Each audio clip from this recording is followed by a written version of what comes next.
Requirement 11.2.2 in the PCI DSS tells us how to do external vulnerability scans. And a couple of things that I want to clear up that confuse people sometimes is you want to ensure that these external scans are, number one, what's considered an ASV scan. A lot of times we'll have clients that will show us scan results, but it wasn't an ASV scan. There is a particular process that an external vulnerability scanning vendor goes through in order to be qualified to run your external vulnerability scans for PCI compliance. And you want to be ensured that it is an ASV that's performing your scans.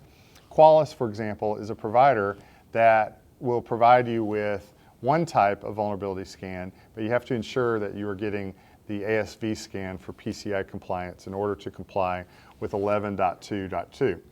The other question that we get a lot is about coverage.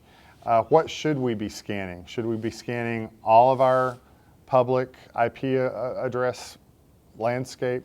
And the answer is yes, if they are related to your cardholder data environment. Any IP address that is externally accessible or potentially accessible has to be scanned as part of your PCI compliance efforts. So these scans are inexpensive enough and easy enough to run that it is a good idea to scan your entire space. You also want to ensure that you're scanning those web-facing applications that are part of your PCI cardholder data environment.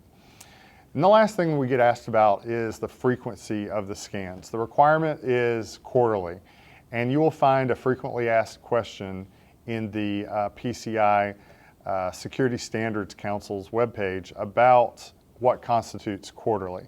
And they clearly state in there that it should be no more than 90 days. If there are extreme circumstances that prohibit you from running vulnerability scans, it shouldn't be any more than a day or two. And so please be sure that you're running these external vulnerability scans at least every 90 days and within that 90-day window to ensure that you will be compliant with the PCI data security standard.